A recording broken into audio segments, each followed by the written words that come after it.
밝고 정의로운 대한민국의 무궁한 영광을 위하여 충성을 다할 것을 굳게 다짐합니다.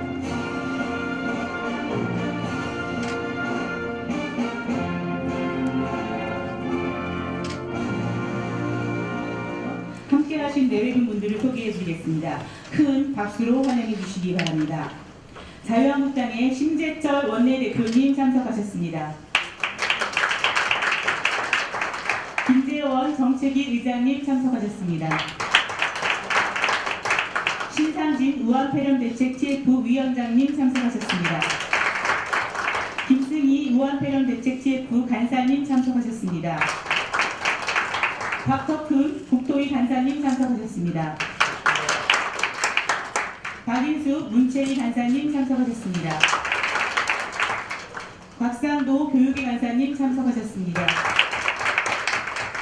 윤종필 의원님 참석하셨습니다.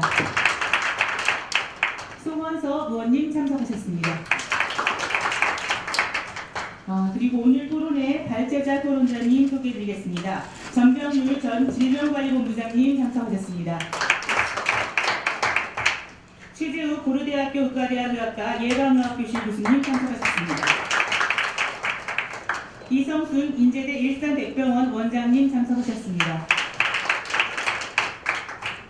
박영우 대한간호협회 부회장님 참석하셨습니다. 조동찬 SBS 의학전문기자님 참석하셨습니다. 네, 감사합니다. 다음 오늘 토론회를 주최하신 자유한국당 우한폐렴대책 TF 신상진 위원장님의 개회사가 있겠습니다. 네, 반갑습니다. 안녕하세요. 네, 안녕사 하겠습니다.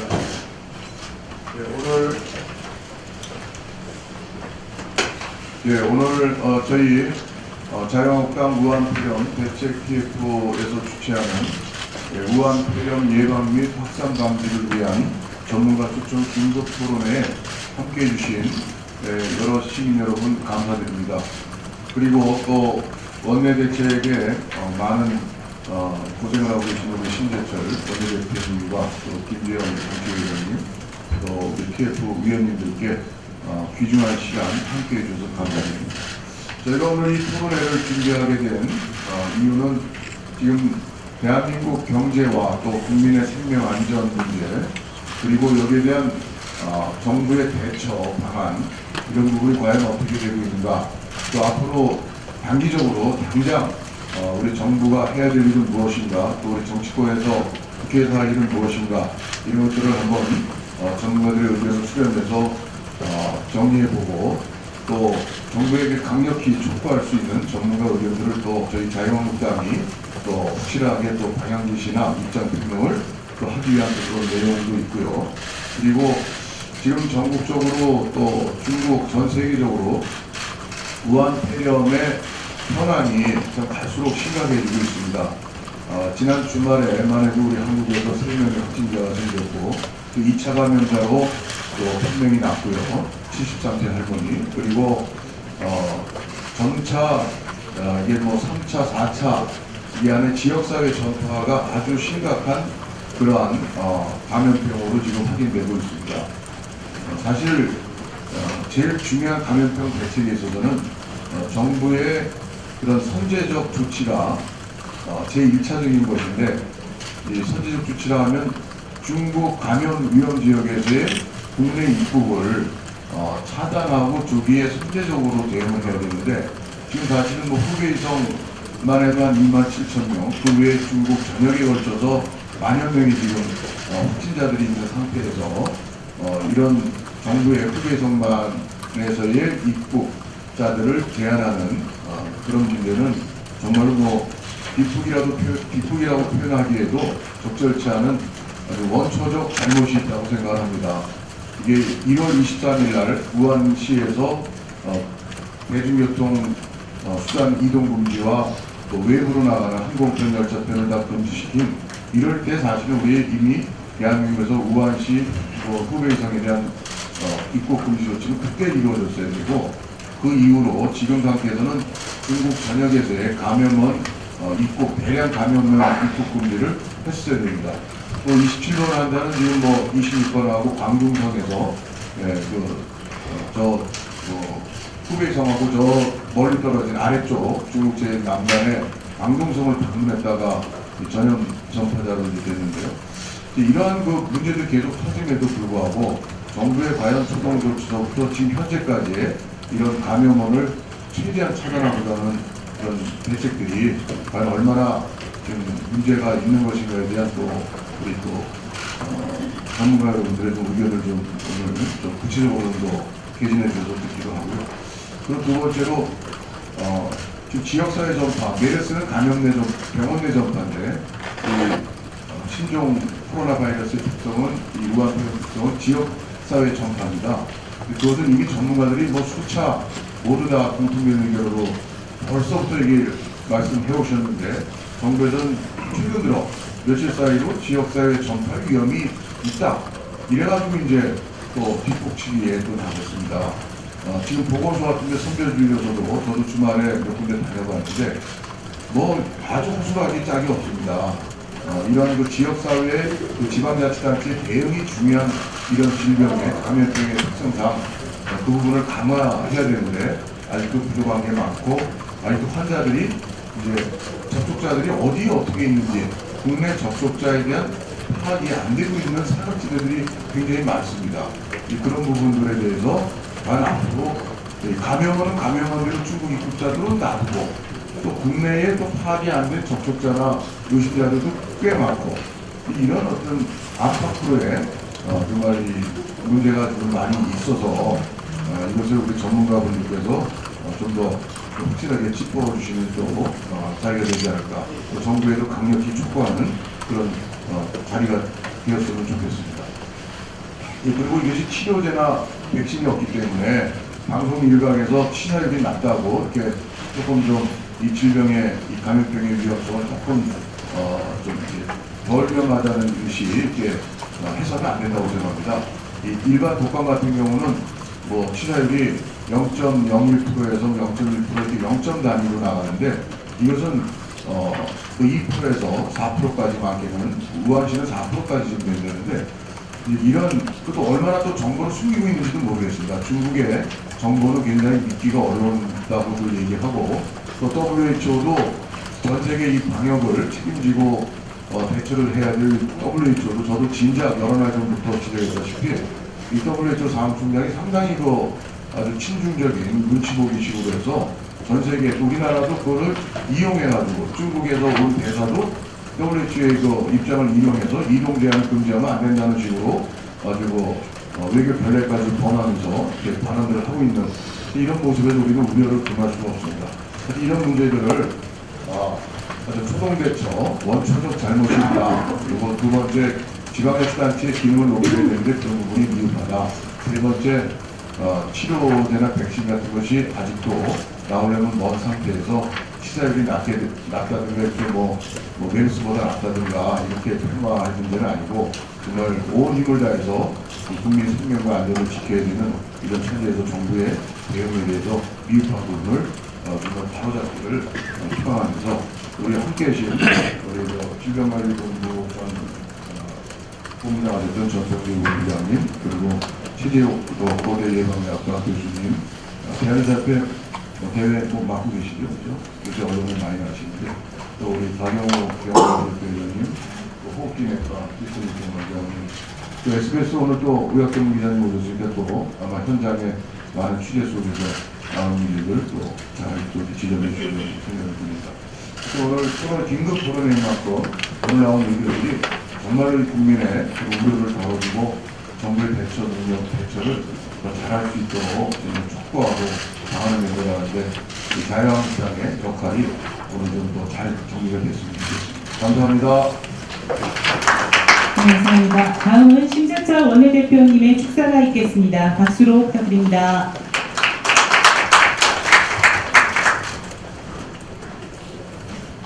오늘 긴급 토론회 진심으로 축하합니다. 이제 우한 폐렴이 이제 큰 문제인데 TF 위원장을 맡아주신 김상진 의원님을 비롯해서 오늘 함께 해주신 여러 전문가님들께도 감사드립니다. 오늘로서 지금 27명으로 확진 환자가 일어나서 큽니다. 이 무한폐렴 때문에 백화점, 대형마트, 스톱되고, 그다음에 학교들도 유치원까지 스톱되고, 지금 경기가 안 좋은데 무한폐렴 때문에 경기가 더욱더 꽁꽁 얼어붙고 있습니다. 큰 걱정입니다. 대통령은 초기에 다하다 싶을 정도로 선제적 조치를 취하라라고 얘기를 했습니다. 그리고 최근 국무회에서는 국민의 안전을 지키는 것이 국가의 의무다, 그리고 정부의 기본 책무다라고 말씀하셨습니다. 자, 그러면 과연 대통령이 말씀하신 대로 그렇게 지금 잘 되고 있느냐? 그것은 뭐 묻지 않아도 잘 아시지 않습니까? 이렇게 지금 잘못되고 있는 상황들이 왜 어디서 이렇게 잘못됐는지 다시 한번 짚으면서 그러면 지금 상황에서 어떻게 대책을 세워나가야 될지 그래도 그나마 좀 나을 것인가 라는 걱정에서 오늘 이 토론회를 마련을 한 겁니다. 잘 아시다시피 일본, 중국을 다녀오지 않았어도 이렇게 지금 감염되고 또 후베이성이 아닌데도 이렇게 감염되고 이런 상황에서 진작부터 자유한국당은 중국 전역에 대해서 입국 금지를 해야 된다라고 강력하게 요구를 했지만은 아직도 정부에서는 우물쭈물 거리고 있습니다. 어제 입국 제한 조치를 확대할까 검토한다라고 했다가 2시간 만에 다시 또 철회해버리고만 이런 우물쭈물한 것들이 왜 그럴까? 중국의 눈치를 과도하게 보는 건 아니냐. 지금은 중국 눈치 볼 게 문제가 아니고 국민의 안전을 먼저 생각을 해야 합니다. 정부의 기본적인 책무 이런 것들을 다시 한번 지적할 수밖에 없습니다. 그래서 오늘 여러 전문가들 모시고 대책을 과연 어떻게 수립해야 될 것인지 좋은 고견들을 함께 잘 들려주시기 바랍니다. 그러면 저희 당으로서는 여러분들 귀한 말씀 새겨 듣고 당 차원의 대책 마련에 적극 하겠습니다. 오늘 토론에 참석해 주신 우리 전문가님께 다시 한번 감사의 말씀을 드립니다. 고맙습니다. 네, 감사합니다. 다음은 김재원 정책위 의장님 인사 말씀 부탁드립니다.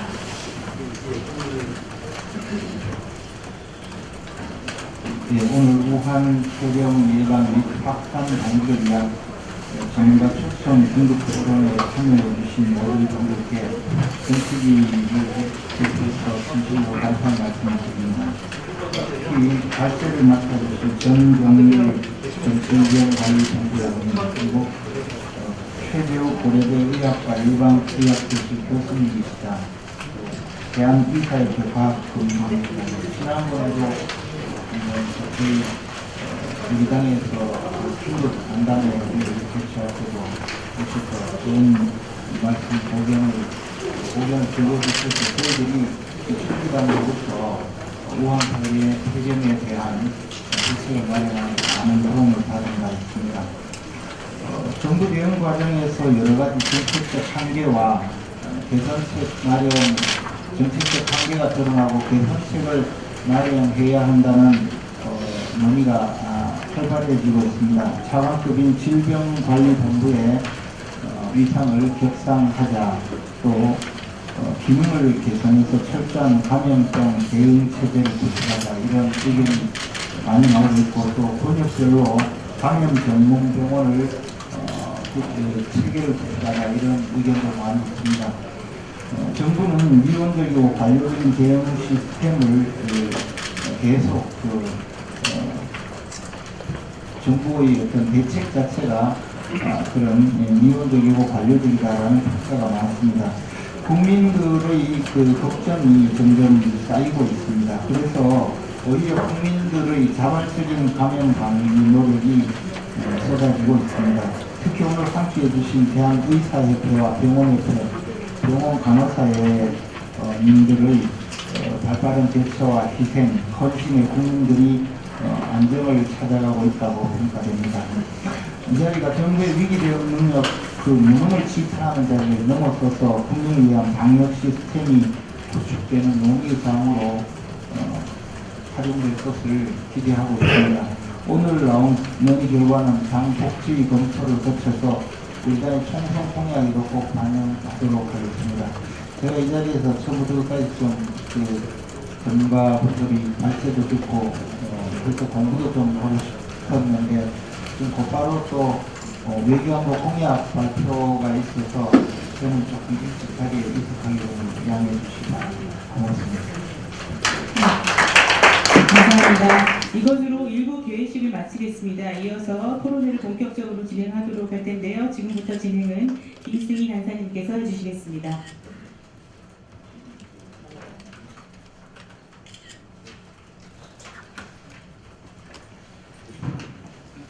네, 우한표령 TF 간사 김승희 국회의원입니다. 네, 오늘 이 전문가 토론회에 참석해주신 참석자 모든 분들과 함께 특히 발제를 맡아주신 두 분의 전문가 그리고 토론을 맡아주신 세 분의 전문가분들께 진심으로 감사드리고요. 특별히 지금 현재 우한폐렴 상황에서 의료기관에서 묵묵히 환자의 치료에 전념하고 계신 우리 의료진들 그리고 보건소 관계자들께 진심으로 감사드립니다. 어제로 인해서 어제부터 이제 우한폐렴으로 사망한 숫자가 800명을 넘어서면서 사스 사망자를 훨씬 넘었었습니다. 우리나라뿐만 아니라 세계가 모두 긴장하고 있는 이런 상황에서 지금 정부가 대처를 하고 있는 부분에 대해서 미진한 부분이 있다면 오늘 우리 전문가 토론회에서 많은 지적을 해주시고 또 정부로 하여금 다 같이 합심해서 이 우한폐렴 환자 수를 줄이고 그리고 또 잘 극복할 수 있는 그런 소중한 시간이 되기를 기원합니다. 그래서 먼저 우리 발제를 맡아주실 전 질병관리본부장님이시고 현재 차의과대학 교수님이신 전병률 교수님께서 발제를 해주시겠습니다.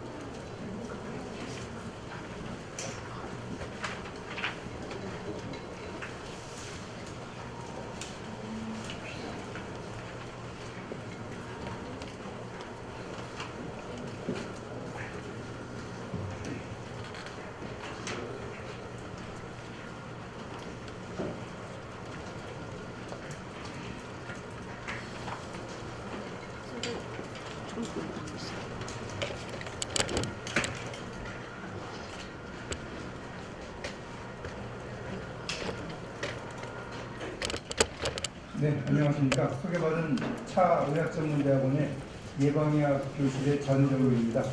그 시간이 제한되어 있기 때문에 10분 정도 제가 발표할 수 있는 시간을 받았습니다. 간단하게 12가지 말씀을 드리도록 하겠습니다. 우선 이 사안은 대단히 중요합니다.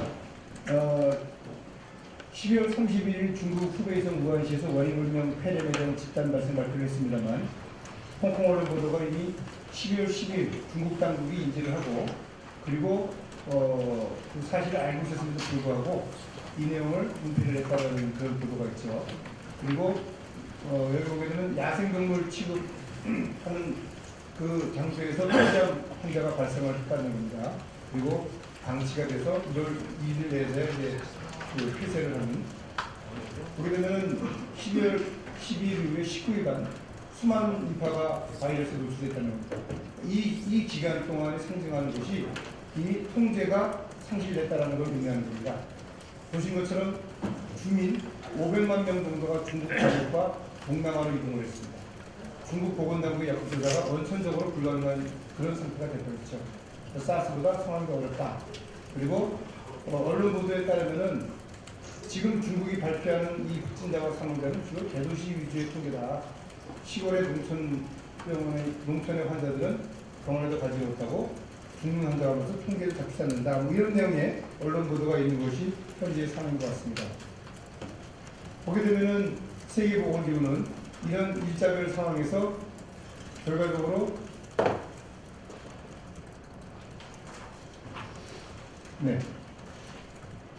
여기 보게 되면 요 내용이 그 중국의 병원에 근무하는 의사 선생님이 그 뉴 잉글랜드 저널 메디슨 잡지에 발표한 내용인데요. 요 12일 날 이 짙은 빨간색으로 짙은 주황색으로 표시된 게 바로 우한 마켓과 관련이 있는 환자라는 것입니다. 이 통계로 바로 12일 날 최초 환자가 있었다는 것을 입증을 하게 됩니다. 이거나 넘어가겠습니다.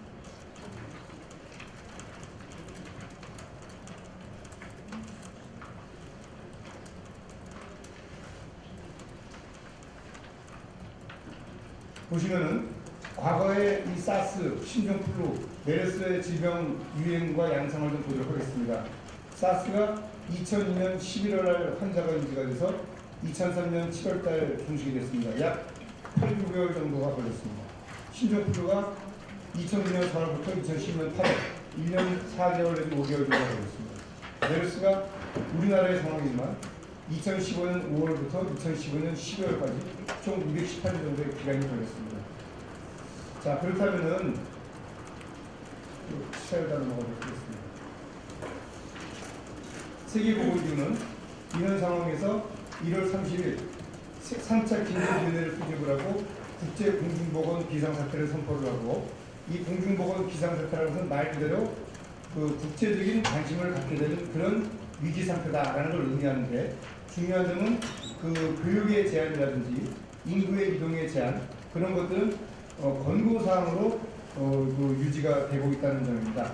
과거에도 이 공중보건 비상사태가 선포가 됐습니다만 한 번도 이 교육의 제한이라든지 인구 이동의 제한을 그 금지한 그런 사례는 없었다는 점을 말씀을 드리겠습니다. 넘어가도록 하겠습니다.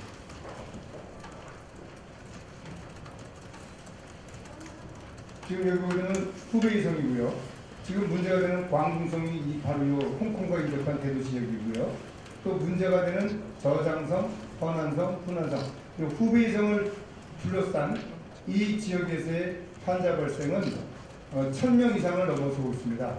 광둥성이 1100명 정도로 우리나라에서 발생한 환자 발생이 약 40배 정도가 되는 그런 이 환자 다발 지역이 되겠습니다. 자, 보시면은 그 사망자 추세는 40명, 50명, 60명, 70명, 80명이었다가 오늘 날짜로 이제 90명을 넘어섰습니다. 그리고 신규 환자는 매일 이렇게 2,000명 이상의 환자가 발생하고요. 그리고 중증 환자가 6,188명인데요. 이 중증 환자 풀이 워낙 크기 때문에 이 중증 환자가 적절한 치료를 받지 못하면서 이렇게 사망자가 많이 늘어나고도 우리가 생각을 하고 있습니다. 소위 말하는 피크점이라는 얘기가 있습니다. 이 피크점이라는 것은 이 신규 환자의 발생, 일일 발생과 그리고 확진받은 환자가 완치가 돼서 퇴원하는 그 환자의 수가 같아질 때 그 시점이 바로 피크입니다. 그러면서 신규 환자가 줄어들고 결국은 확진한 자들, 퇴원한 자가 많아진다는 얘기죠. 그렇게 되면 정점에서 이제 하강 곡선을 그리게 되는데 그 시점에 대한 이야기들이 이제 많이 거론이 되고 있습니다. 지금 현재 중국의 이 대도시죠. 봉쇄가 된 곳이 14개 성시가 되겠습니다. 이렇게 원저우, 황저우, 랴오닝, 난징, 문고, 원서, 광둥, 그래서 총 14개 지역이 지금 도시가 봉쇄가 되고 있고요. 그런 상황에서 우리나라에서의 그 현재 방역 상황은 결과적으로 해외에서 유입되는 환자를 막음으로써 국내에서의 환자가 발생되는 것을 최소화할 수 있고, 또 그런 유입된 환자로 인해서 지역사회 환자가 발생되는 것을 최대한 늦출 수 있는 것이 현재 우리 정부의 방역 활동이라고 할 수 있겠습니다. 죄송합니다.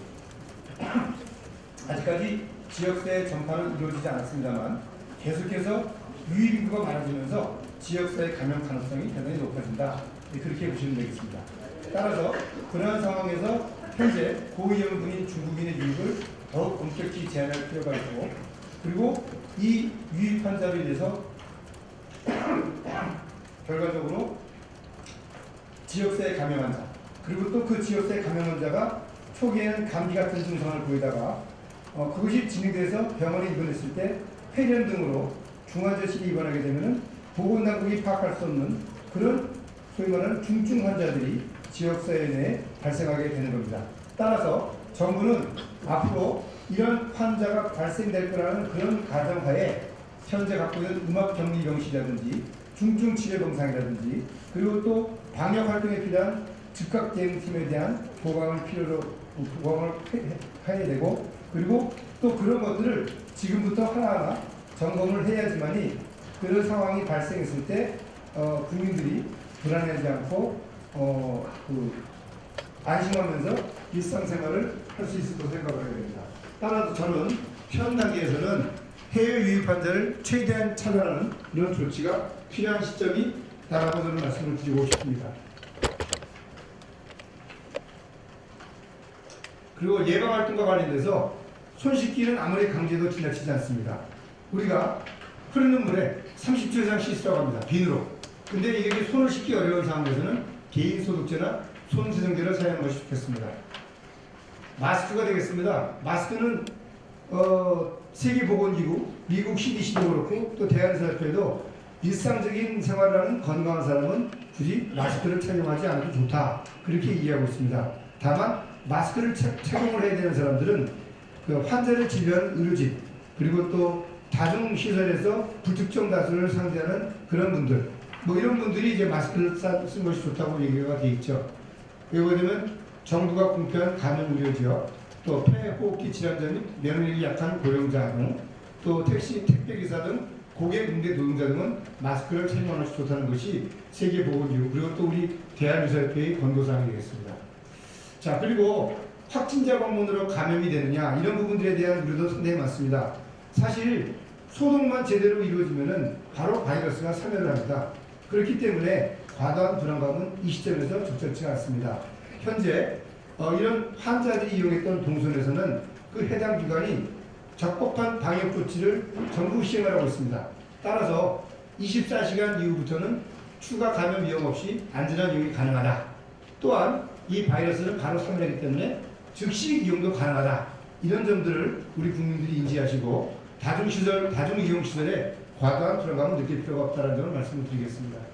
참고로 국내에서의 완치 환자 그리고 또 미국에서의 완치 환자 이런 발표를 들으면서 초기에 즉각적으로 확진 판정을 하고 격리하고 치료가 이루어지게 되면은 적어도 11일에서 늦어도 20일 이내에는 환자가 완치 판정을 받고 퇴원할 수 있다는 것들을 볼 수가 있고요. 그리고 이런 환자들의 증상이 중국에서 초기부터 적절한 치료를 받지 못해서 중증으로 이행된 이후에 병원 치료를 받게 되면서 폐렴으로 사망하는 것과는 확연히 다른 그리고 중증으로 이행되지 않고 폐렴 소견도 크게 나타나지 않으면서 이 인간이 갖고 있는 면역력으로도 치료가 될 수 있다는 그런 우리 보건기관의 발표 등을 토대로 했을 때 우리 국민들이 처음부터 확진 판정과 동시에 적절한 격리 조치와 임상적인 치료가 제공이 된다는 전제하에서 생명을 잃을까 하는 그런 과도한 불안감은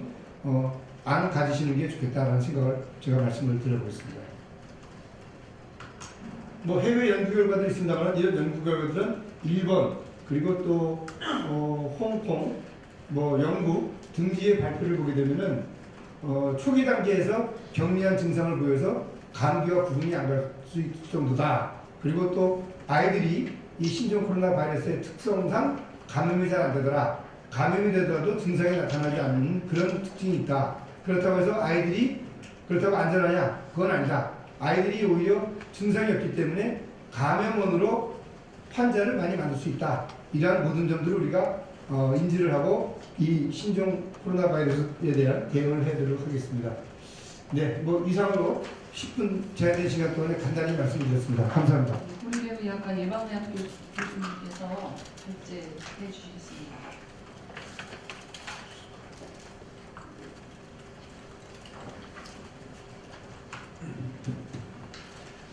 네, 안녕하십니까. 고려대학교 국가대학 예방 최재욱 교수입니다. 제가 오늘은 고려대학교 교수의 소속이 아니고 대한의사협회 감염관리 정책 규제개선위원장 그리고 과학검증위원장의 자격으로 나왔습니다. 아직 이 위원회의 의견이고 의사협회 전체 회원의 의견은 아직 수렴한 건 아닙니다만 조만간 공식적인 어떤 입장을 다시 또 말씀드리겠고 오늘이 긴급 토론이기 때문에 긴급 현안에 대한 부분을 우선 주로 말씀드리고 그 결론적으로는 현행 그 감염병 대응 체계의 전면 개편이 반드시 필요한 시점이다라는 게 핵심 메시지고요. 그 아젠다에 관련해서 필요한 사항들을 저희가 몇 가지 보고드리도록 하겠습니다. 예, 우려감시를 닥치고 있죠. 중국 우한과 신종 코로나 바이러스 지역사회로 퍼지고 있습니다. 지역사회로 퍼졌습니다. 지역사회 감염 확산 우려가 있는 것이 아닙니다. 그 이유는 제가 좀 이따 다시 정확하게 말씀드리도록 하겠습니다. 영어관도 폐쇄되고 매일 가는 아파트 헬스장과 주민센터도 주말에 교회도 가기 어렵습니다. 코로나 바이러스 발병 자료를 많이 보셨습니다만 중국 37,000명입니다. 우리나라 지금 27명이 현재 나왔습니다.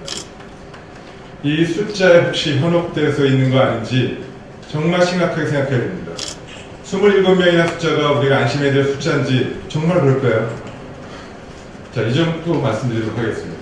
숫자가 적다고 안심할 수 없는 상황입니다. 왜냐하면 27명이 다시 시작이 될 수 있습니다. 언제든지 실기에 또 잠깐 놓친다면 바로 이런 부분으로 정보 실패 지역사회 감염이 현재도 온 상황입니다.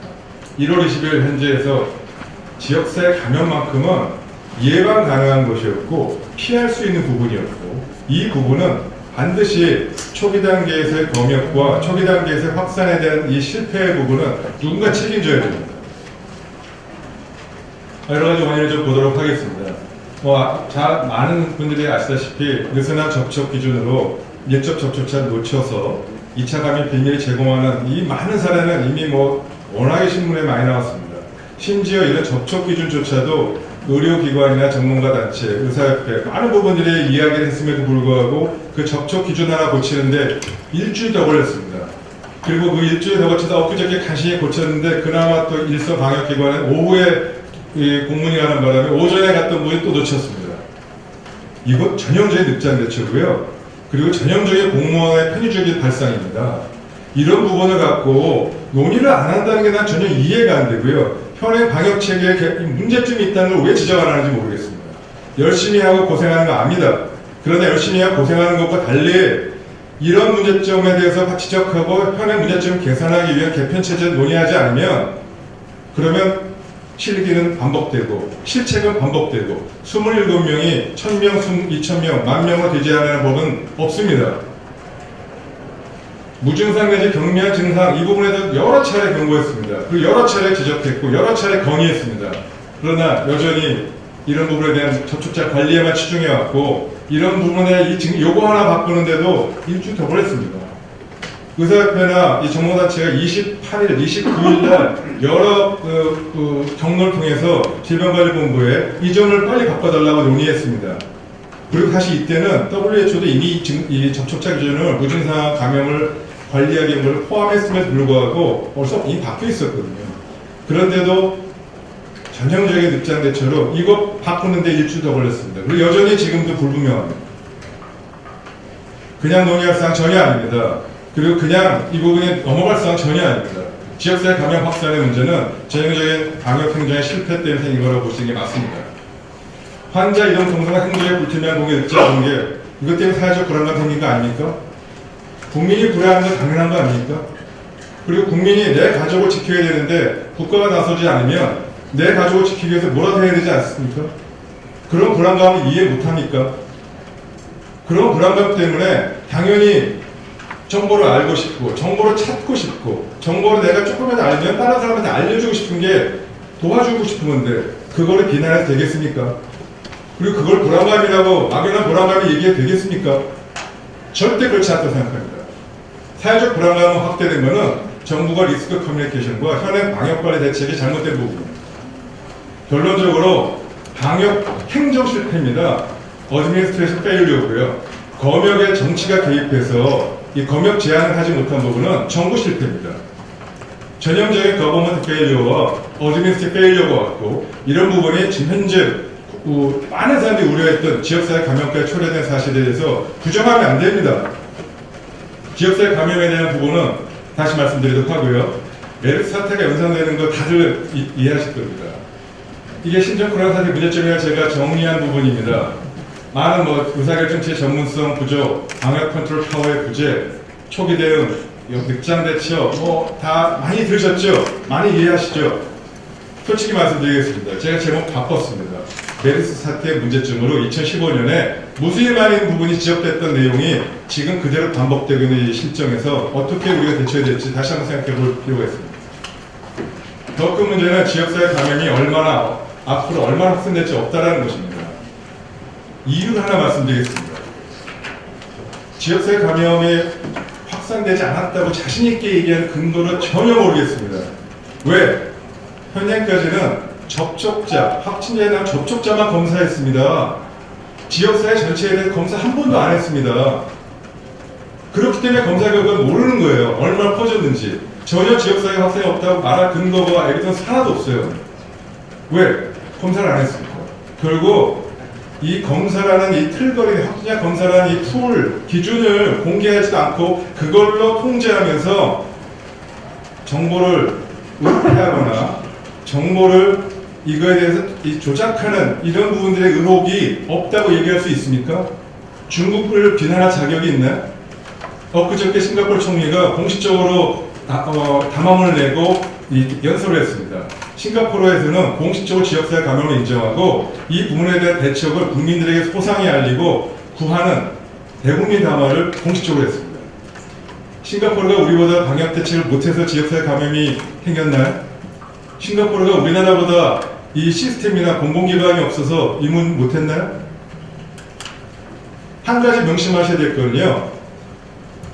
지역사회 감염이라는 거는 일반 개인 의원에서 감기 걸려서 여러분이 가시면 거기서 지역사회 감염에 대해서 일단 논의하고 메르스의 확진 검사를 해보면 알 수 있는 문제입니다. 여태까지 그런 메르스 검사를 확진하도록 검사 권한도 주지도 않고 검사를 하지는 못하게 했습니다.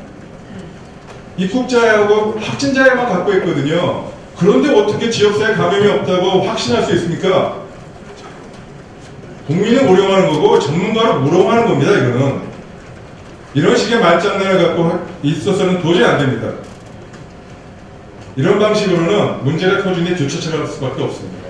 게다가 무증상 상태들 잠복 감염 문제, 신규 환자 감염에 대한 문제도 언론에게 어렵고 다 하시지 않습니까? 그래도 도대체 앞으로 이 지역사회 감염에 대한 사전 예방과 대응이 있어 무엇이 통폐를 결정할까요? 방향을 제시해서 예방과 방향 전면적으로 개편하지 않으면 안 됩니다. 즉 지금까지 확진자를 위주로 감염 접촉을 차단하고 접촉자 관리하는 이런 사후 대응 방식에서 지역사회 수준에서 조기에 진단하고 감축 운영 방식, 즉 선제적 대응 방식, 프로액티브 어프로치를 바꿔야 됩니다. 그냥 그림으로 보여드릴까요? 확진자 하나 나왔습니다. 그러면 금을 던져서 여기 지금 찾았습니다. 이런 방식이었습니다. 지역사회 전체는 이 전체 바다입니다. 어떻게 잡을 겁니까? 그러면 정치망이라고 흔히 얘기하는 전체 커다란 이 망을 놓고 거기서 못 빠져나가게 하고 차근차근 하나씩 좁혀가는 이런 두 가지의 방식, 투 트랙으로 어프로치를 해야 됩니다. 확진자와 접촉자 관리와 지역사회 전체를 놓고 하는 방역관리 시스템 두 가지 측면에서의 접근 방법이 반드시 필요하고요. 이러한 부분이 논의되지 않으면 의미가 없습니다. 이를 위해서 지금부터 결국 지역사회 전체를 관리하고 정치망처럼 하려면 많은 인력과 시간, 참여자가 필요합니다. 결국 지역사회 민간의료의 협조와 참여를 이끌어내고 감염을 예방 시스템 지금 이 시점에서 전면 개편하지 않으면 안 됩니다. 구체적으로 말씀드리겠습니다. 지역사회 민간의 참여인데요. 열이 나서 아까 말씀드린 동네 의원을 찾으면 이제부터는 신종 코로나 바이러스 검사를 받게 해야 됩니다. 그리고 필요하면 자가격리하고 결과에 따라 방역 조치 취해야 합니다. 지금까지 검사를 못했습니다. 그러니까 알 수 없었던 겁니다. 그리고 동시에 환자가 발생하면 의료기관 폐쇄하는 등과 같은 피해가 굉장히 심각해서 의료기관이 두려워하기도 합니다. 참여도 하고 싶어도 이것 때문에 내 병원 다 문 닫아야 되고 이런 상황이 되면 어떻게 할까 고민스럽습니다. 선제적으로 대응하려면 보건사 공공병원 당연히 운영이 불가능하지요. 왜? 공공대 의료기관, 민간 의료기관이 우리나라 90%가 민간 의료기관입니다. 민간 의료기관 협조가 없으면 절대 지역사회 감염관리 시행조차 못합니다. 따라서 정부 주도의 소수 방역 전문가가 그동안 해오는 체계였다면 지역사회 1차로 담당하는 민간 의료기관의 동참이 반드시 필요합니다. 현 시스템 어떤 방향으로 바꿔야 될까요? 한 가지 말씀드리겠습니다. 초기 40명의 환자가 중국입니다. 현재 3만 명 이상 50일 만에 900배가 증가했습니다. 이러한 급격한 전파가 이거는 중국의 특성일까요? 의료 기술이 떨어져서 물론 그럴 수 있겠습니다. 그러나 가장 중요한 것은 감염병 방역의 실력이 순간적인 방식, 순간적인 그런 며칠, 일주일, 이주일에 그 놓치는 이것 때문에 수백 배 증가하는 게 전형적인 감염병 관리 실패입니다. 우리나라 여전히 문제, 위험에 봉착되어 있습니다. 지금 시스템 개편해서 지역사회 감염을 막는 것도 중요하고 여전히 중국으로부터 감염병 유입 가능성 여전히 위험성이 높습니다.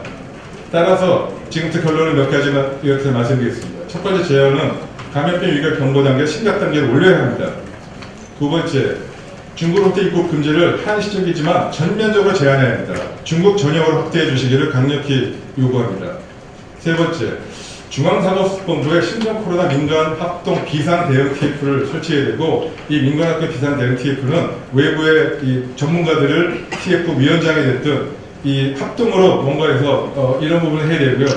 이 검역 및 지역사회 감염 관리에 대한 전면적인 권한을 이 비상 대응 TF에 설치해서 여러 가지 이유가 아닌 국민 건강을 보호하기 위한 감염병 관리에 전면적인 권한을 줘야 됩니다. 다른 정치적 이유나 다른 요인이 개입하지 못하게 하는 것이 이번에 이 사태를 조기에 막을 수 있는 이 핵심적인 이 거버넌스부터 바꿔야 된다고 생각합니다.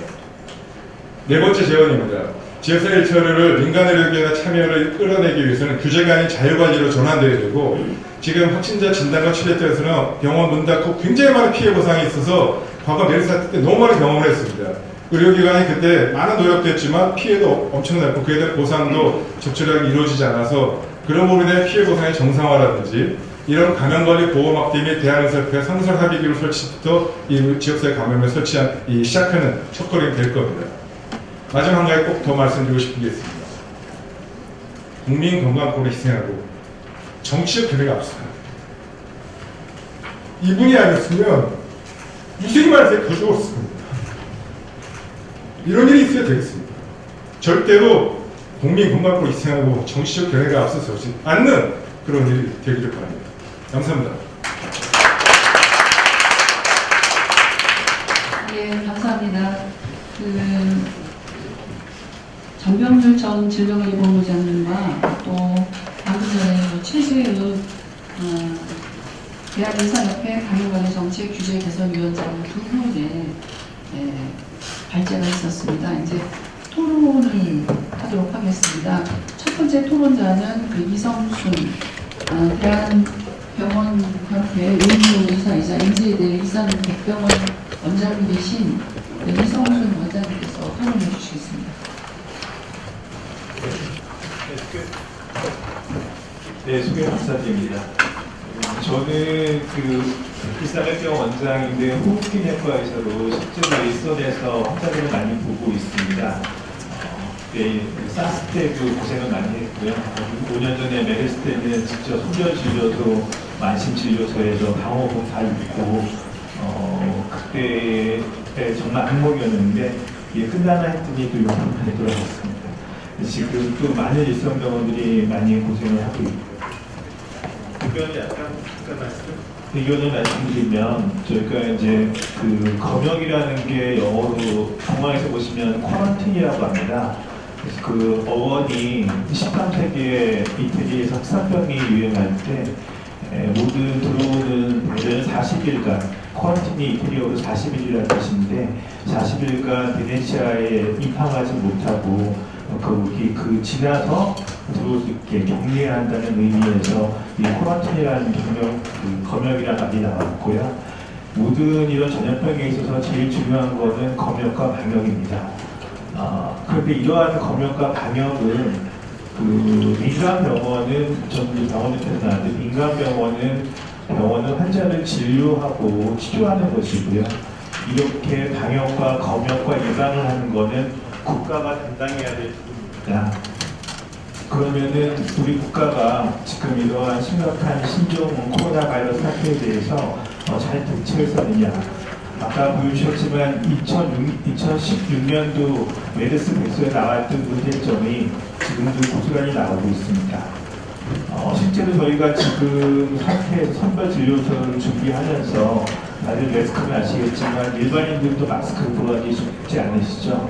병원도 마찬가지입니다. 저희 병원에서만 하루에 마스크가 10,000장이 나갑니다. 그래서 그거를 주문하려고 했더니 일주일 기다려야 된다고 합니다. 저희가 지난번에 그 신종플루 때 국가에서 국가적인 비상 식량을 구축하듯이 신종 독감에 대한 독감 약 타미플루를 1,000만 명분을 구축하고 있습니다. 국가에서. 그러면은 이러한 메르스를 겪었으면 국가에서 이러한 방역법, 비례별의 방역법이나 아니면 마스크나 그런 것도 당연히 국가 전략 물자, 안전 물자로 비축을 했었어야 합니다. 그런데 지금 보면은 허둥지둥되고 실제로 환자들을 봐야 되는 병원에 마스크나 방역법 지급이 되고 있지 않습니다. 그런 부분에서 6년 전에는 그 상태를 지금 허술한 체계가 다시 반복되고 있다는 느낌이고 실제로 일선 병원에서는 많은 어려움이 있기 때문에 이번 계기로 다시 한번 이런 방역 검역 체계나 아니면 그 부상을 준비가 될 수 있는 느낌을 그런 것도 준비해야 된다고 생각합니다. 지난번에 메르스 때 나왔듯이 이런 것들이 지금 상태가 되니까 각 민간병원에서 알아서 하고 있습니다. 선별진료소, 그 다음에 안심진료소, 국가격리지정병원. 국가격리지정병원이 몇 개 안 됩니다. 그런 데서는 제대로 환자를 관리할 수가 있습니다. 이것을 전국에 있는 모든 병원에 선별진료소를 해서 환자들을 글로 보내면 제대로 환자 관리가 안 되고 컨트롤이 안 됩니다. 이런 것들을 전체적으로 체계를 갖추고 그런 환자들을 안전하게 규정에 맞게 컨트롤하고 검역하고 관리하는 건 국가가 해야 될 일입니다.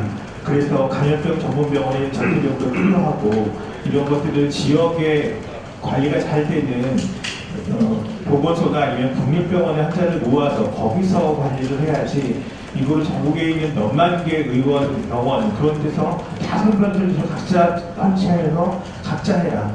의원이나 작은 병원에는 방역법도 없고 선별진료소도 없습니다. 그런데 그런 환자를 다 보내놓고 그것을 다 거기서 하라고 하면은 거기에 있는 오늘 많은 면역이 취약한 환자들한테 오히려 전염을 시키는 방향이 될 수 있습니다. 그래서 이렇게 지금부터라도 다음부터는 최소한 이런 중요한 위험한 전염병이 있을 때는 조금 더 촘촘히 전염병을 전문적으로 볼 수 있는 병원들을 미리 준비를 해서 그쪽으로 환자를 유인을 해서 적절한 관리가 이루어질 수 있도록 하는 것이 좋겠습니다.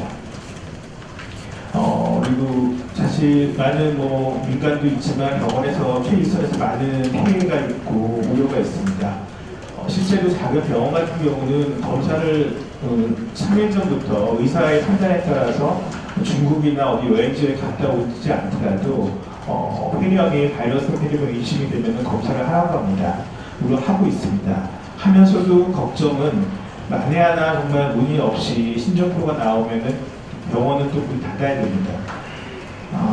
그래서 조마조마한 마음으로 검사를 하고 있는데 보건복지부 장관은 발표에서 민간의료기관에 적정보상을 하겠다고 했습니다.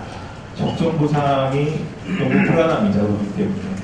그래서 적어도 충분한 보상, 그렇게 많은 치료를 갖고 있는 병원들에 그런 코로나 환자가 나와서 의료원이 폐쇄되었을 때 충분한 보상이나 확실한 보상이 된다는 것을 미리 얘기를 해주셔야지 병원이 그런 것들이 무서워서 검사를 안 함으로써 지역사회 전파를 더 퍼뜨릴 수 있는 그런 것들을 방지할 수가 있습니다. 그래서 의원이나 의사협회나 병원의 입장에서는 충분한 확실한 보상을 미리 보장해 주셔서 더 이상의 지역사회 전파가 이루어지지 않도록 마음 편하게 검사를 해서 그런 것을 예방할 수 있도록 해주시기를 건의드리겠습니다. 네, 이상입니다. 네, 다음은 우리 박영우 병원 간호사회 회장님께서 이제 토론을 좀 해주시겠습니다. 네.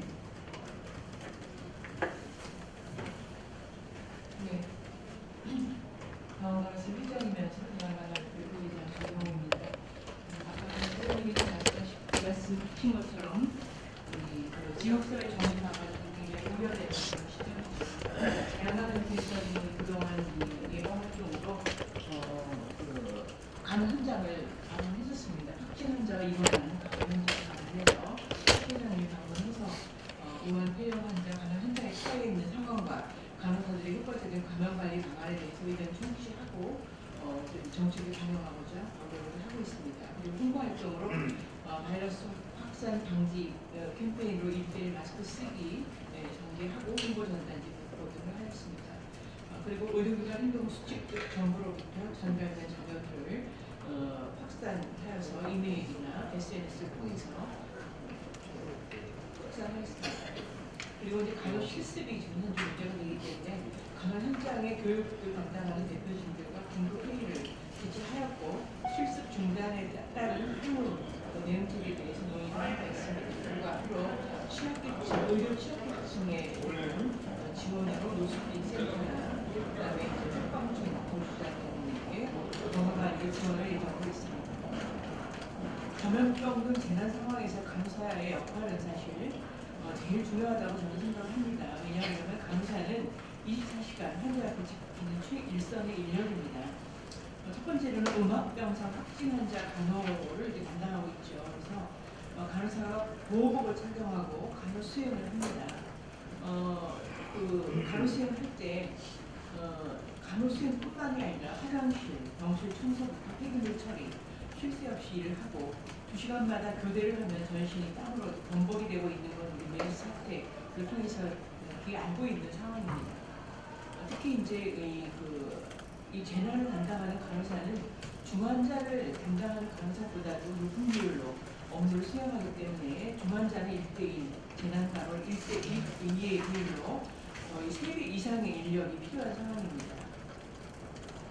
그리고 이제 외래 측에서는 보면은 접수 환자들의 해외 여행력 사전 검토, 그다음에 이제 당일 접수하는 환자들 여행력 검토 등 안내, 사전의 안내, 확산 방지를 위해서 최일선 방화벽의 역할을 하고 있습니다.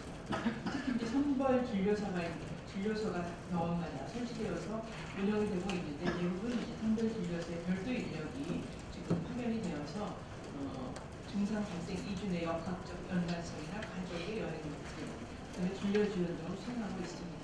특히 일반 병동의 경우는 입원 환자의 확인뿐만 아니라 가족들의 해외 여행력, 접촉 여부, 조사, 교육, 연애 제한 강화 등 교육과 홍보를 굉장히 업무가 많이 가중되고 있습니다. 그리고 이제 증상이 없는데도 의료기관을 찾아서 검사를 요구하는 민원들 발생하는 현장에서 이를 막느라고 굉장히 이제 어려움이 많이 증폭되어 있습니다. 간호 현장을 지키면서 대응 상황에서 나타난 문제점이나 향후 개선은 첫 번째는 확진 환자 입원 병상 간호사의 소진입니다. 이에 대한 지원이 필요하다고 말씀드릴 수 있겠습니다.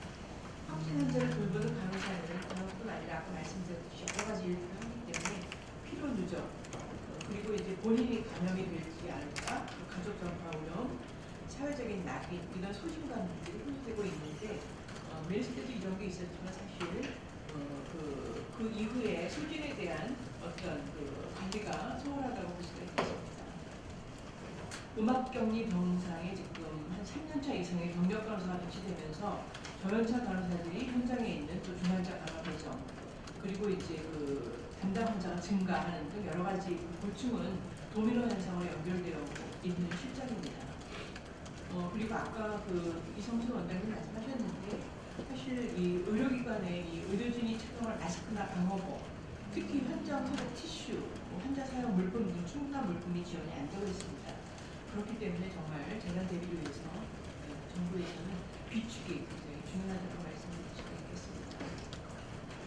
그리고 아까 말씀드렸듯이 재난 현장 의료지원 경험자에 대한 심리적 치료를 지원해 줄 필요가 있습니다. 사후 지지 체계 마련이 필요하고요. 그다음에 이제 메르스 때도 저희가 이제 경험한 바가 있지만 정부에서 보전 지원금을 지급을 한 바가 있습니다. 물론 다 보상은 안 됐지만 그렇지만 이제 사투를 한 이 환자 간호 수행과 간호사에게 그 보상금이 지급되었는지요. 실제 일부 극히 일부는 지급된 바 있으나 그게 이제 지급이 안 되었다라고 말씀드릴 수가 있겠습니다. 그래서 현장 간호사들은 이제 상실감이 크죠. 그러면 이제 상시 간호사가 확보가 안 되는 문제. 그렇기 때문에 의료 재난에 대응하기 어렵다는 그런 어려움이 있습니다. 전국 29개 국가지정 입원 치료 운영 병상이 있으나 간호사 인력이 불충분합니다. 현재 근본 확진 완치를 시킨 인천의료원의 경우가 간호적으로 4등급인데 간호사 충원율 60%밖에 되지 않습니다. 그 이외에 또 세 곳의 의료원이 있으나 대부분 3등급 그다음에 이제 한국의 의료원은 미공식 상태였습니다. 그래서 감염병 발생 같은 사회진화는 언제라도 발생할 수 있는데 병원에 적극적으로 대응할 수 있는 그런 전문병원들이 좀 설립이 되어야 된다고 생각합니다. 그다음에 이제 지역사회 감염병 예방에 굉장히 약한 부분이 있죠. 요양병원입니다. 요양병원 같은 경우에는 실제 인력 초원이 굉장히 어렵기 때문에 사실 대부분 이제 간호사들이 이 감염관리를 담당을 하고 있게 됩니다. 하지만 이제 간호부 관리자들은 사실 인력 초원하는 데도 어렵고 행정 업무들이 우선이기 때문에 감염관리에는 적극적으로 할 수 없는 그런 실정에 놓여 있습니다. 특히 간병의 문제, 면역력이 약한 노인 환자가 많이 입원해 있는 요양병원에 간병인들이 대부분 중국 공포들도 많이 있습니다. 그래서 이들에 대한 교육이나 점검 등 문제가 될 수 있다는 것을 보겠습니다. 그래서 지역사회 확산 방지를 위해서는 또 간호직 공무원의 간호사들이 많이 채용이 되어야 될 걸로 생각을 합니다. 지금 현재 보면은 22년간 보건소당 간호사 승가는 3.8명에 불과하고 업무는 계속 지금 늘어나고 실제 지역사회 감염관리 교육에도 절대적으로 역부족한 상황이기 때문에 지역사회에도 감염병이 확보가 돼야 될 걸로 생각합니다. 재난대비 의료 역량 강화를 위해서 간호협회에서는 계속적으로 교육, 그다음에 준비 이런 것들을 할 계획으로 있습니다. 재난교육이라든지 기획하겠습니다. 결론적으로 올해 2020년 WHO 가 보편적 건강 보장 달성을 위해서 간호사와 조산사 핵심 인력이라는 것을 제천명하고 지정한 간호사와 조산사의 회의입니다. 이번 코로나 바이러스 발생 상황에서 간호사도 최선을 다해서 지역사회 의료기관에 2차, 3차 감염자가 발생하지 않고 코로나 바이러스가 더 이상 확산되지 않도록 협력을 기울이겠습니다. 정부도 지금 초일선에서 일하고 있는 간호사에게 충분한 격려와 지원을 부탁드립니다. 감사합니다. 네, 감사드립니다. 의료 현장 특히 간호 현장에서의 문제점을 많이 말씀해 주셨습니다. 간호 현장 간호사의 상실과 또 인력 보강, 또 요양병원에서의 간병인 문제, 그리고 또 교육 훈련 문제까지 여러 가지 많이 말씀을 해주셔서 감사드립니다. 다음은 조동찬 SBS 의학 전문 기자님 토론해 주시겠습니다. 네, SBS 조동찬입니다. 일단 제가 토론에 참석한 중에 이렇게 바쁜 적은 처음이었어요. 여기 토론하시는 분들, 발표하시는 분들 실시간으로 제가 보고를 해야 돼서 그러니까 언론에서 지금 신종 코로나 사태를 바라보는 그 관점이라고 관심들을 생각하시면 좋겠습니다. 일단 자유한국당 분님들께 제가 부탁드리고 싶은 것은 무한 폐렴, 이제 처음에 시작은 무한 폐렴이었는데 저희가 이제 신종 코로나 감염증이라고 제일 먼저 언론사에서 바꾼 이유는 이게 어떤 중국에 대한 이런 어떤 잘 보이기 위한 이런 게 아니라 지금은 이미 우한을 넘어서 중국 전역으로 확산됐고 폐렴이 있지 않은 감염증도 있기 때문에 이건 우한 폐렴이 갖고 있는 이런 제한적인 위치, 제한적인 어떤 증상이 조기에 환자를 발견해내는데 방해가 될 게 우려가 돼서 저희는 가장 먼저 바꿨거든요. 신종 코로나 감염증으로. 그래서 그런 부분 한번 고려해 주셨으면 좋겠고요. 그 다음에 이제 저희가 과도한 불안이라고 오늘 아마 이따가 3시에 서울의대에서 할 어떤 이제 보건의학회하고 예방의학회에서 기자회견을 할 텐데 거기 기자회견을 보면 이제 국민들이 과도한 불안을 하고 있다라고 말씀을 하시는데 오늘 오전에도 이제 그분들과 되게 많이 통화를 했는데 저는 이게 과도한 불안이라는 게 실은 잘 모르겠어요. 이 판단이 정말 저희가 보기가 또 어려운데 예를 들면 19번 환자의 가족들이 어디서 직장을 근무하는지를 정부가 전혀 밝히지 않은 상태에서 질병관리본부가 저에게 그날 밤에 찌라시가 왔었습니다. 그래서 저는 저에게 찌라시를 보낸 많은 사람들에게 확인되지 않은 정보니 이것은 거짓일 가능성, 가짜 뉴스일 가능성이 높으니 전파하지 마십시오 라고 다 단메시지를 보냈는데 이틀 뒤에 정은경 질병관리본부장의 브리핑에서 그 사실이 맞음이 확인됐습니다. 이게 이런 상황이면 과연 국민들이 과도한 공포를 한다고 질책하고 국민들을 비난하는 게 맞는 건지 정말 많이 헷갈리더라고요. 그래서 되게 보건당국이 바쁘시겠지만 우리가 이제 이 메르스의 경우 아까 최재욱 교수님 말씀하셨는데 최재욱 교수님하고 2015년에 굉장히 많은 일을 했었는데 우리가 그때 사실 뼈아팠던 게 감염자의 동선을 실시간으로 공개하지 못해서 많은 감염자가 발생했기 때문에 감염자의 동선을 실시간으로 공개하자. 그래야 그 동선에 있던 사람들이 마스크 쓰고 손 열심히 씻어서 순간부터 그 감염병이 확산되는 걸 막아보자는 취지로 사회적 논의 끝에 사실 이제 감염자의 동선이 공개되는 건 개인의 인권을 대단히 침해하는 소지가 높지만 메르스 때 이러한 상황, 그러니까 우리가 실시간으로 막으려면 대국민 협조가 가장 중요하다는 판단하에 이 정책을 우여곡절 끝에 법으로 만들었는데 저희가 지금 가장 답답한 게 이 부분입니다. 감염자를 발표하는데 확진자를 발표하는데 확진자가 좋아요. 뭐 증상이 없을 때 전파를 낫다니까 좋아요. 좋습니다 다. 그러면 증상이 많아서 증상이 심해서 감염력이 높은 순간의 동선만이라도 우선적으로 공개를 해주셔야 그 공간에 있던 분들이 일단 마스크 쓰고 손 열심히 씻고 다른 사람 안 만나서 이 감염 확산이 더 막아지는 그 순간이 될 텐데 이게 지금 너무 늦어지는 게 정말 너무 답답하고 그리고 기자보다 저는 SBS에서 이건 가장 열심히는 아니고 저보다 열심히 하는 기자들 많아서 그냥 제가 가장 어쨌든 할당을 많이 받고 있는데 가장 할당을 많이 받고 있는 기자보다도 일반 국민들의 정보가 더 빠른 상황에서 이건 대단히 제대로 굴러가는 어떤 보건 정책은 조금 아닌 것 같다는 생각이 들어서 그런 부분들 협조해서 조금 다른 건 모르겠지만 지금 가장 불안한 게 감염자들이 로 인해서 내가 혹시라도 감염의 우려가 있느냐를 가장 우려하시니까 그런 부분만이라도 정치권에 협조해서 어쨌든 좋아요. 그러니까 이게 증상이 없을 때 저쪽 잠복해 있을 때 감염력 없거나 매우 낮으니까 그럴 때 말고 증상이 되게 심해서 감염력이 높은 어떤 공개된 장소만이라도 조금 빠른 시간 내에 공개해 주셔서 국민들이 좀 제대로 알고 있는 만큼의 걱정을 하실 수 있도록 좀 도와주셨으면 좋겠고 그 다음에 저희가 지금 보도할 때 가장 좀 어려운 게 저도 그러니까 2015년에 있었던 메르스 보도, 제 SBS 보도 큐시트를 쫙 한번 살펴봤습니다.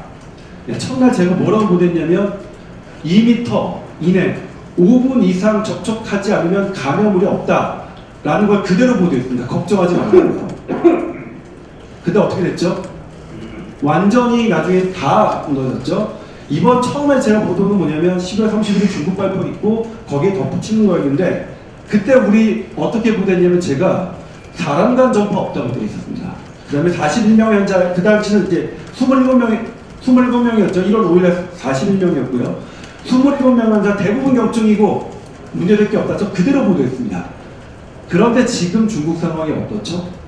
저는 그래서 제가 진행하는 팟캐스트를 별도로 따로 했어요. 처음에는 아무 문제 없다, 대수롭지 않다라고 보도했다가 나중에 바꿨습니다. 이거 잘 모르겠다. 그러니까 지금 이제 동선을 보면 2015년에 이 대자뷰가 생각이 나요. 과연 그러니까 지금 27명밖에 안 되시고 그리고 대부분 경증이라서 너무 감사한 일이고 너무너무 다행이고 이것과 관련되신 분들에게 정말 박수 쳐드리고 싶은데 우리가 지금 이 숫자를 가지고 과연 샴페인을 터뜨릴 일이냐라는 것에는 조금 걱정스러운 마음이 있습니다. 그래서 이런 부분들에 대해서 조금 더 이 관계되신 분들이 신중하게 해주셨으면 저희 같은 기자들이 섣불리 보도하지 않도록 그런 부분을 조금 더 신경 써주셨으면 하는 마음이 있고요. 그 다음에 또 하나 뭐냐면 의학계 내부에서도 전문가 단체마다 견해가 많이 다르거든요. 매우 힘듭니다.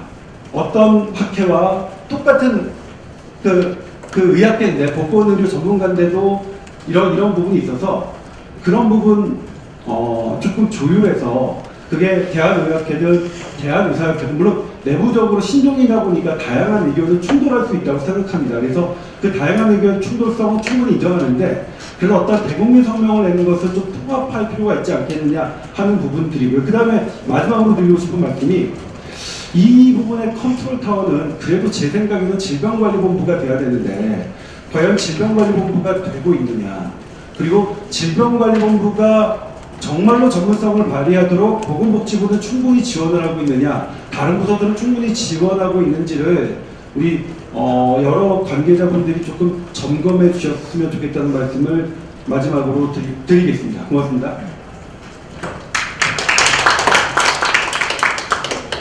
네, 감사합니다. 저도 사실은 저는 이제 우한폐렴을 계속 쓸 건데, 지금 TF 간사로서 지금 말씀하신 부분에 대해서 이의가 있지만, 그래도 저는 이제 나중에 기회가 되면 말씀드리기로 하고요. 지금 좋은 말씀을 지적을 해주셨습니다. 과도한 공포로 프레임을 만들어서 그걸 지적하지 못하게 하는 게 맞느냐라는 부분에 저는 동의를 하고 있고, 그 다음에 이제 이게 뭐 사실 비말 감염이지만 또 사람 간의 감염 또는 또 공기 중으로 전파 가능하느냐, 이 부분까지도 이제 짚어주신 거로 생각이 듭니다. 그래서 정말 좀 신속하고 또 과잉되니 이 사태를 조기 종식하는데 맞다라는 그 의견에 저도 동감을 표하고요. 또 여기 우리 또 의원님들도 세 분 와 계시는데 윤정필 의원님 의견이 있으신 것 같은데 한번 말씀 좀 해주십시오. 예, 말씀 잘 들어봤습니다. 저희들이 계속 토론은 하고 있지만 얼마나 또 국민들한테 우리가 이렇게 하는 것들이 제대로 와닿는지 그런 문제가 지금 문제가 되고 있습니다. 정부나 여당에서는 적절하게 잘 대응하고 있다라든지 바이러스와 전쟁에서 승리하고 있다 뭐 이런 말씀들을 이렇게 하시는데, 이거는 뭐 국민들은 정부를 믿고 싶지만 또 늦장 대응에 대해서는 굉장히 또 분통을 터뜨리고 있습니다. 방금 우리 조동찬 기자께서도 말씀하셨지만 분당에서도 또 발생이 돼가지고 그게 찌라시가 맞는 게 질병본부에서 먼저 그 학원가에 이걸 줍니다. 주니까 그 학원에서는 바로 이제 퍼뜨리게 되고 우리 학원이 이래 문 닫게 됐다 뭐 이러니까 질본에서는 또 개인정보 문제로 뭐 동선 제대로 파악해야 된다라는 등 이러면서 좀 늦어지는 그런 문제 때문에 오히려 지역 주민들이 더 빨리 알고 이걸 퍼뜨리는 게 찌라시가 맞다라는 그런 얘기가 나오는 것 같고요. 결국은 이제 정부에서 제대로 된 컨트롤 타워가 없다 보니까 물론 질본이 돼야 되겠지만 우왕좌왕하는 그 모습 아직도 이렇게 보이고 있어서 그게 또 염려가 되는 부분이고, 하다못해 저희들이 독감에 걸리면 로컬에 가면 키트로 해가지고 바로 검사를 합니다. 바로 검사해가지고 독감인 걸 1차적으로 이렇게 해주면 바로 이제 또 후약 처방하고 이렇게 되는데, 이 부분도 키트를 빨리 보급을 하라 그랬고 2월 5일 날 전국에 아주 충분하게 이렇게 보급한다라고 했는데 아직도 그게 미흡한 그런 부분이 있는 것 같아서 그게 조금 염려가 되는 부분이고, 2015년에 5개근역에 감염병 전문병원이 필요하다 그래서 착수했는데 아직도 오픈된 병원이 없습니다. 2022년에 조순대 대학병원 내에 이제 감염병 전문병원이 오픈될 예정인데, 이 5개근역에 빨리 권역별로 감염병 전문병원을 세워가지고 우리가 해야 되지 않을까. 그래서 많은 국민들은 정부의 늦장 대책에 대해서 아주 분통을 터뜨리고 있다라는 거. 그래서 저희들이 하여튼 정부에 좀 이 부분에 대해서 다시 한번 대책 촉구하고 자유한국당에서는 우한 폐렴에 대해서 국민들이 알 권리에 대해서 적극 대처하도록 하겠습니다. 이상입니다. 그 박상도 의원님 말씀 있으십니까? 예, 저는 지역이 이제 선거 때문이기도 하고 지역 활동을 보니까 유치원 어린이집에는 이미 학부모들은 반쯤은 애를 안 보낸다고 그러더라고요. 그다음 교회가 교회도 어떤 데는 이제 그 신도들을 모으는 데도 있고 어떤 데는 이제 안 받는 데도 있고 와도 사람이 상당히 줄어가지고 있는 데도 있고 전부 이제 일상생활이 옛날처럼 정상적인 생활이 지금 이제 잘 안 되고 있는 그런 상태 그렇게 보여집니다. 문 닫은 요소들도 많고 그런데 대통령이 어제가 나서가지고 일상생활 경제활동을 정상적으로 이제 해달라고 지금 얘기를 하고 있습니다. 근데 그 대통령이 이렇게 얘기하면은 그러면 이제 학교들도 이제 정상적으로 이제 개학을 해야 되느냐? 저는 교육이 간사니까 학교가 지금 어떻게 해야 되느냐? 이 문제가 이제 지금 굉장히 이제 지금 현안입니다. 그럼 학교들이 문을 대통령 얘기대로 하자면 문을 정상적으로 열어야 되는데 또 교육부나 이런 데서 좋지 않은 것을 보면은 또 학교들이 알아서 하라고 이제 밀어놔놓고 하니까 대학들이 지금 일주일씩, 2주씩 뭐 이렇게 개학을 연기를 하고 있고 지금 이렇다고 합니다. 지금 속보 하나 뜬 거 보니까 중국에 있는 한인학교들은 뭐 정상적으로 등교하라고 그렇게 이제 얘기를 한다고 하는데 중국에 지금 학생들을 지금 보낼 수 있는 학부모가 지금 있는지도 잘 모르겠습니다만 하여튼 현장은 지금 이렇게 가는 것 같습니다. 그럼 우리가 대통령 말을 믿고 일상적인 생활을 해도 좋다고 이제 할 것 같으면 정부부터 우선 그 개학이라든가 개강이라든가 뭐 이런 거를 다 정상적으로 하라고 얘기를 해야 되는데 그렇게만 하고 나서 다른 부처들이나 이런 데 보면 전부 지금 돌아가는 게 그렇지가 않거든요. 그럼 이걸 어떻게 국민들은 받아들여야 되느냐. 오늘도 이제 답이 좀 있으려니 하고 이제 쭉 앉아서 말씀을 들어봤습니다만 솔직히 지금 그 학교가 문을 다 열고 국민들이 다 뭐 특별한 상황이 아닌 것처럼 해서 그 활동을 하라고 이제 대통령이 얘기를 해놨는데 이렇게 해도 되는지에 대한 답은 지금 오늘도 들어봐도 답이 지금 없거든요. 그래서 이 문제에 대해서 어느 정도 그 전문가 뭐 대책본부에서 얘기를 하든지 어디에서든지 이런 부분에 대해서 분명한 입장을 얘기를 해줘야 국민들 입장에서는 혼란이 없을 텐데 지금 대통령 얘기 다르고 그 대책본부나 그 관련 부처들 하는 대응하는 게 이게 다 다르니 저희들이 이거 국민들은 어떻게 따라가라는 얘기인지 가늠하기가 참 어렵습니다. 그래서 지금 오늘도 여러 가지 뭐 걔네들 말씀을 주시는데 사실 국민들한테 제일 필요한 건 지금 이런 거 아니겠습니까? 이 부분을 어떻게 하는 게 좋은지에 대한 답을 좀 어느 정도 주셔야 된다고 생각합니다. 아직까지 정상적인 생활을 하기에는 예우를 좀 더 봐야 된다고 하면은 분명한 그런 얘기를 국민들한테 메시지를 주는 게 중요하지 않느냐 그런 이제 생각을 하고 해봅니다. 답이 오늘 나올 수 있으면 좀 분명한 말씀을 주시면 좋겠습니다. 토론회에서 그럼 나중에 우리 저 발제사 토론자분들한테 제가 한번 여쭤보도록 하겠고요. 또 박인수 의원님. 네, 질문이 하도 많고 코멘트도 많아서 그냥 빨리빨리 이야기하면 나중에 다 패널리스트들이 한꺼번에 종합해서 대답을 해주시는 게 좋을 것 같다는 생각이 들고요. 오늘로서 4만 명이 넘었고 사망자만 900명이 넘어서 이게 증가하는 속도가 조금 낮춰주나 했는데 또 다시 올라갔거든요. 그러니까 정말 저쪽에 정보를 믿을 수가 없기 때문에 아무도 모른다고 생각을 합니다. 지금 꺾인다고 생각은 전혀 안 하고요. 그리고 제가 나중에 이제 대답을 좀 해주세요. 어디서 이게 여기서도 이 멜스 책을 읽다가 보니까 지금 우리나라에서 27명이 사망자를 불러오는 게 너무 다행인데 심각하게 아프신 분도 안 계실 것 같거든요. 저는 잘 모르지만 정보 공개가 안 돼서 그분들이 심각하게 아프신 분은 안 계시죠.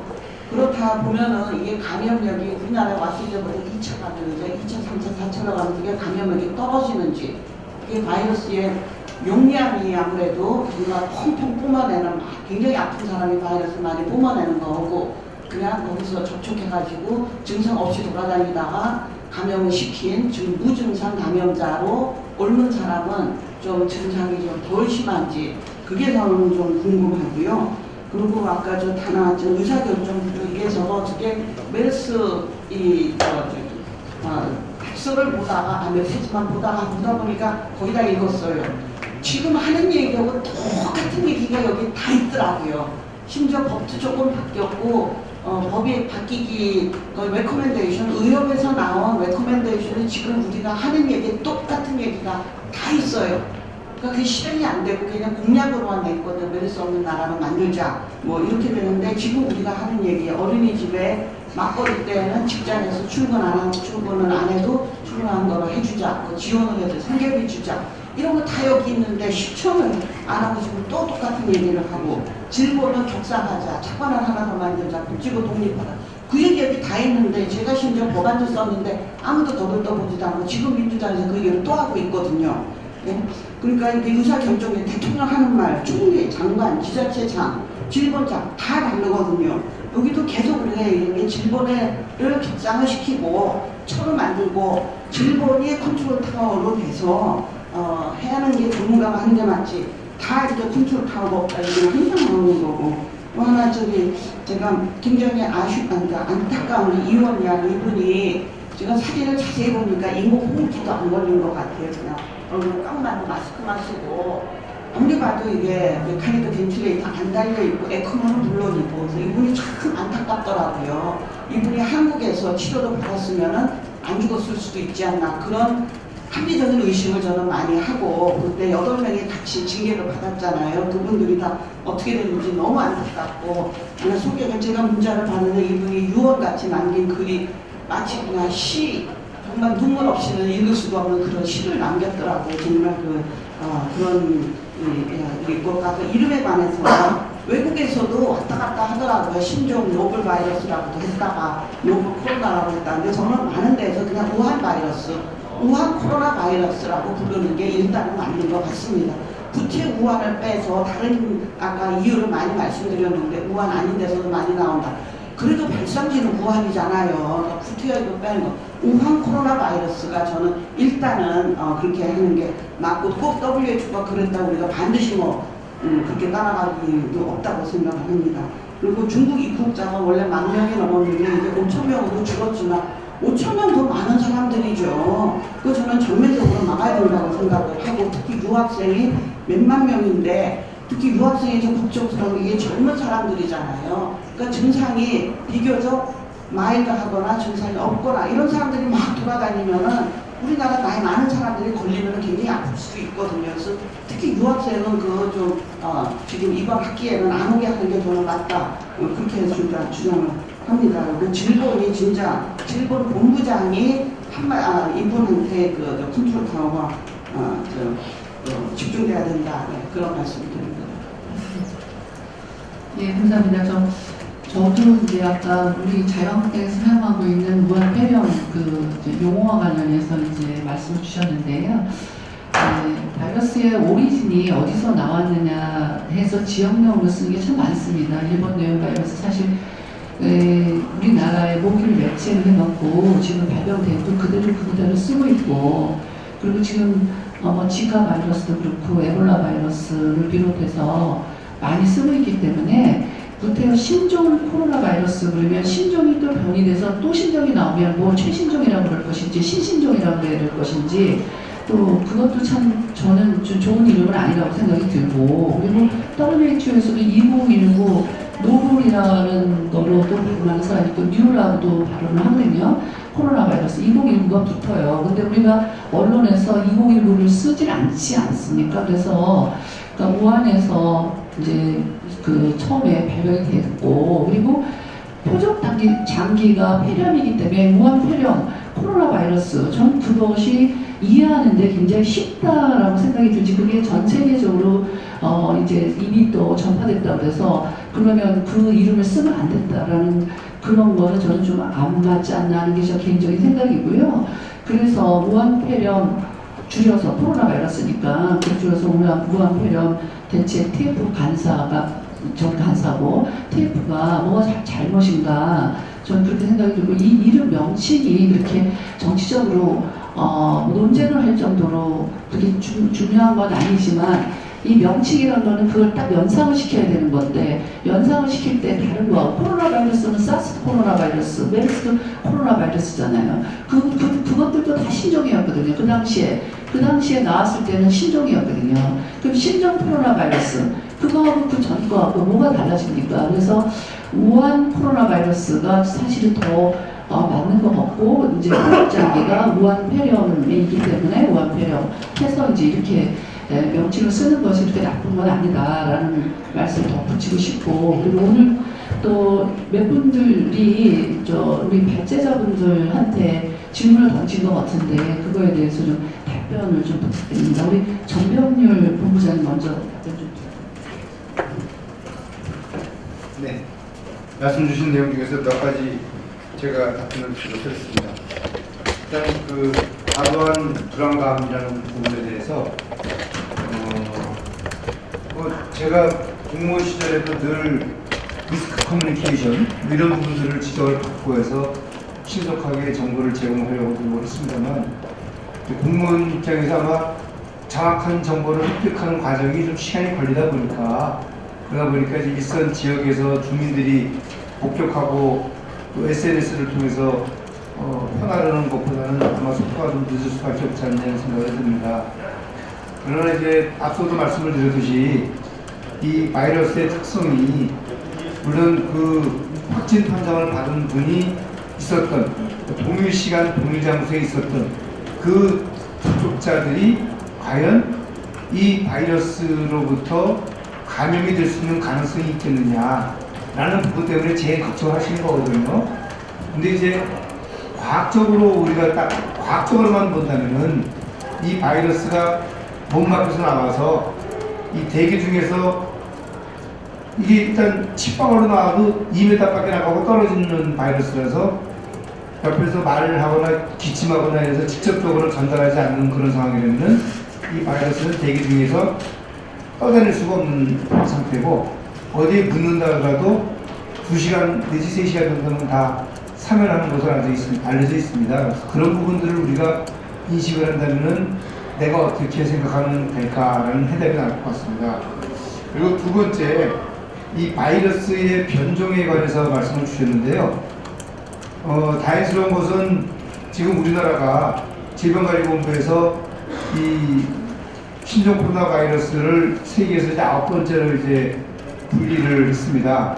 그리고 분리한 것의 유전자 검사를 해보니까 99.9%에서 99.9% 범위 내에서 일치하더라. 그래서 우리나라에서 유행하는 우리나라에 유입된 이 신종 코로나 바이러스는 우한에서 발생된 것과 동일한 것으로 판단된다라는 그런 발표를 했습니다. 그리고 세 번째 이제 그 중국의 의료 수준이라는 부분에 대해서 말씀 주셨는데 사실 이 중국이 병상이 이제 우한이라는 지역에서 극히 제한되어 있는 상태에서 일시에 과도한 환자가 나와서 그 환자들이 치료를 받지 못하고 자가에서 그냥 중증으로 진행되는 상황으로 방치되다 보니까 이분들이 이제 막상 병원에 가서는 치료도 받을 수 없는 그런 상태에서 결국은 사망에 이르는 양상을 보이는 거죠. 근데 다행스러운 것은 우리나라가 아직까지는 이 확진 과정과 확진 이후의 격리와 치료하는 과정이 적어도 국가지정 격리병동이라는 그런 이 시설과 인력이 고도로 잘 갖춰진 그런 데서 즉각적인 치료가 되기 때문에 현재 우리나라에서의 이 확진 환자들은 증상이 예를 들어서 중증으로 진행되거나 또는 사망에 이르기까지 하는 환자들은 없는 것으로 그렇게 이제 의료진들이 발표를 했고 그러한 사례는 그 앞서도 제가 말씀드렸던 뉴욕 미국의 첫 환자와 사례가 거의 똑같습니다.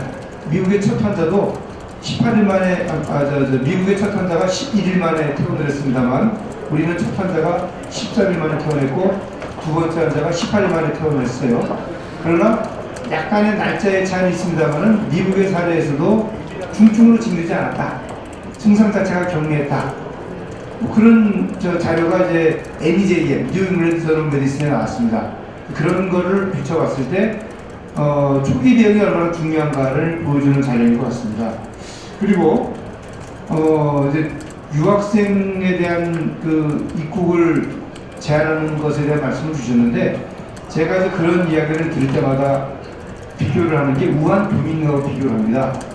우한 교민이 1차, 2차 입국에서 지금 701명이 우리나라에 그 격리된 그런 시설에서 지금 소위 말하는 잠복 기간 동안에 1인용 독실에서 의료진으로부터 하루에 2번 그 건강의 이상 상태가 있는지를 점검을 받고 있습니다. 그렇다면 중국에서 들어오는 10만 명이 되는 그 유학생들이 과연 우한 교민과 어떤 차이가 있는지에 대한 의문점을 제가 갖지 않을 수가 없습니다. 그래서 그런 부분들을 우리가 생각한다면은 과연 지금 이 시점에서 그 중국의 그런 이 자국에 이런 그 엄청난 그 이 이동의 제한이라든지 도시 봉쇄라든지 또 3명이 모여서 식사하는 것도 금지하는 그런 상황에 있는 그런 상황에서 우리가 어떻게 행동을 하고 어떻게 받아들여야 될지 저는 그 부분을 좀 다시 한번 묻고 싶습니다. 제가 일단 그 말씀 주신 그 부분들에 대해서 제가 답변할 수 있는 것은 요 정도인 것 같습니다. 네. 박인숙 국회의원님이 질문하신 거 사실 저도 많이 궁금한 건데 치사율 사망률인데 저희도 그 동기회 카톡방에서 200명이 들어와서 이거를 며칠 동안 토론했습니다. 그래서 팩트 보시면 중국에서 우한에서의 사망률은 2.9%고 같은 중국이라도 우한 성을 뺀 나머지 지역의 환자 수대 사망률을 따지면 0.3%고 그다음에 글로벌하게 중국을 뺀 나머지가 전 글로벌하게 300명에서 사망자 1명이기 때문에 0.3%입니다. 그래서 우리나라 저희들이 토론한 그림에 NEJM에 처음에 환자 3명의 리포트가 나와 있는데 중국에서 한 거 보면은 그 사람들 엑스레이가 거의 ARDS 저희 때 메르스나 사스 때 같은 거였었거든요. 그리고 지금 우한시에 있는 분들이 다 벤틸레이터를 달고 있고 근데 그게 왜 중국에서 다른 성으로 왔을 때 그리고 우리나라로 왔을 때는 왜 이게 다른 양상인지 너무 궁금한데 아직도 잘 모르겠습니다. 이게 왜 그렇게 되는지 모르겠고 한 가지 가설은 그 사망률이라는 게 환자가 분모고 사망자가 분자가 되는데 우한은 워낙 말씀하셨듯이 그 열악한 상황에서 수십만 명이 감염이 돼 있는데 우한 피라미드시 폐렴 환자만 분모에 있기 때문에 예를 들면은 전체 우한에 입국했는데 감염된 환자가 50만 명인데 폐렴 환자가 10,000명이었고 그 중에 사망률이 되게 높은 거고 그 이외 지역에서는 단순 감기로 조기에 진단된 환자들, 폐렴이 아닌 환자들이 분모가 들어가기 때문에 사망률이 떨어지는 게 아닌가. 오늘 지금 생각할 수 있는 건 그거밖에 없고요. 어제 저녁에 우리나라 페이지에 우리나라 24명에 대한 임상상에 대한 역학조사 결과가 발표가 됐었는데 24명이 사실은 뭐 폐렴은 한두 명밖에 없고 그리고 그 사람들의 평균 잠복기가 증상 나타날 때까지가 3일 정도였다고 합니다. 그러면은 저희 생각에는 조금 뭐 중국에서 전면 금지할 수 없겠지만 최소 한 5,000명 들어오면 그 사람들을 증상 나타날 때까지 3일이니까 3일간의 전원 다 자가격리 시키는 것들이 뭐 어떤 뭐 대안 같은 게 될 수 있지 않을까 그런 의견을 드리고 싶습니다. 예, 좀 시간이 좀 많이 700명은 격리할 수 있지만 10만 명은 자가격리는 집에서 할 때가 없죠. 그거밖에 없을 것 같습니다. 그것도 하게 두고 전화해야 되잖아. 10만 명.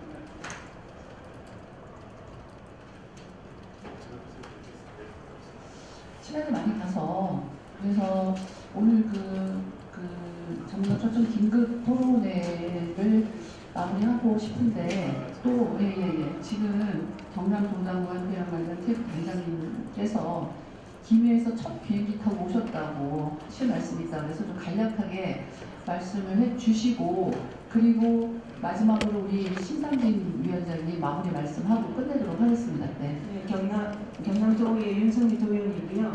지금은 약사입니다. 경상남도 약사의 요약사회장 역임이고요. 중앙당에서 우한비령 관련해서 TF 팀을 만들었을 때 경남도당도 TF팀을 같이 만들었습니다. 우리가 만들고 TF팀 단장으로서 제가 계속적으로 우한비령 관련 조사를 하는 중에 한 가지라도 지금 말씀을 꼭 드려야 할 것이 있는데요. 최지옥 교수님, 제가 질의를 드리겠습니다. 신종 코로나 바이러스 확인 검체에 저희가 상기도 하고 하기도 두 가지가 있지 않습니까? 그 상기도 같은 경우에는 나소파링걸 수압하고 오로파링걸 수압하고 두 가지를 같이 검체를 채취를 해서 하나의 VTM 배지에 넣어서 검체를 보내지 않습니까? 그리고 하기도 같은 경우에는 스푸tim을 이렇게 채취를 하는데요. 지금 하기도 감염에 보건소에서 할 수 있습니까? 없습니까? 선별진료소에서 할 수 있습니까? 없습니까? 못합니다. 왜냐하면 이 하기도 감염에 그 스푸팅 채취를 하려면 레벨 D를 입고요. 음압 병실에서밖에 채취가 안 됩니다. 그러면 레벨 D를 입고 음압 병실 채취하자면 시간이 적어도 2시간 걸립니다. 2월 7일 이후로 의상 환자가 증가되었기 때문에 많은 환자들이 지금 몰려오고 있고요. 의사 선생님 판단 아래 검체를 채취를 해야 되는데 제가 지금 말씀드리는 거는 그 신종 코로나 바이러스 확인을 위한 검체는 상기도 검체로도 충분하다고 봅니다. 왜냐하면 그 WHO 가이드라인도 분명히 나와 있고요. 그래서 이거를 이번에 우리 한국당에서 질본에다 이야기를 해야 된다고 생각합니다. 왜냐하면 시간이 굉장히 늦춰지기 때문에 환자는 늘어나는데 검체를 채취할 수 있는 장소와 공간도 부족하고 시간도 부족합니다. 그리고 한 가지만 더 말씀드릴게요. 저는 지금 우리 한국당에서 다음과 같은 거를 오늘 토론회를 통해서 대정부 건의안을 올렸으면 좋겠습니다. 첫 번째, 질병관리본부의 독립입니다. 미국에 있는 CDC처럼 전문성이 강화되고 고급 인력이 많이 모여야 됩니다. 수준을 올려야 됩니다. 두 번째로는 방역 정책의 전면적 수정이 필요합니다. 무슨 말인가 하면 감염병 관리에 관한 법률 개정이 필요합니다. 각 도마다 감염병 전문 병원을 설치해서 운영하는 것이 이번 기회에 꼭 필요합니다. 세 번째는 신종 감염병 대비해서 프로토콜을 개발해야 됩니다. 짧지만 이상입니다. 답변 부탁드립니다, 교수님. 네, 의원님 말씀하신 거 전적으로 동의입니다. 바로 그 점입니다. 그렇게 지금 말씀하신 대로 검사 방법을 이게 상황에 따라서 변화할 수 있고 또 적절히 또 맞춰서 이렇게 기준을 바꾸고 계속 조정해야 될 거 아닙니까? 급변한 상황에서. 그러기 위해서 체제 개편이 필요하다는 거고요. 지금처럼 한 번 만들어 놓은 거는 바꾸지도 않으려고 그러고 그리고 그거는 전문가가 자기들이 다 해야 될 판단하는 권한이라고 생각하고 정보 공개도 하지 않고 이런 방식은 절대로 합당하지 않다고 생각합니다. 조속히 말씀하시고 전면적인 방역체계 개편이 되어야만 지역사회 감염을 지금 차단하고 관리할 수 있다는 점을 동의드리고요. 한 가지만 잘 말씀드리면요. 감염병 관련 신종감염 관련은 핵심은 불확실성을 처리하는 걸 어떻게 처리할 거냐 아직 잘 모르니까. 그런데 이걸 불확실성 알지 못하는 이걸 처리하는데 과학적 논쟁이나 논문 쓰는 거에 대한 결과를 따져서 거기에 허송세월하면 절대 안 되고요. 상황에 맞춰서 최선의 노력을 최대한 빨리 신속하게 할 수 있는 방법을 찾아서 하고 다소 그것이 정확하지 않더라도 바로 그 다음날 개정하고 필요하다면 새로 정부 이렇게 유연하고 즉각 대응이 가능한 체제로 바꾸는 것이 이 기본인데요. 지금처럼 전문가가 그냥 무조건 한번 정한 걸 안 바꾸려고 그러고 합의를 거쳐서 수정하고 그러면 일주일 또 가고 2주일 가고 전형적인 공무원의 탁상행정이고 이래서는 안 됩니다. 심지어 WHO도 계속적으로 변화하고 계속적으로 지침을 내놓는데 이런 식의 이 늑장 대처를 개편하는 것은 지역사회 감염 절대 막을 수 없어 빨리 조속히 방역벌 체계 전면적인 개편과 본인들이 하기 어려운 부분은 민간합동 대응 TF를 만들어서 이 부분을 처리해 나갈 수 있는 구조부터 바꾸는 것이 필요하다고 생각합니다. 이상입니다.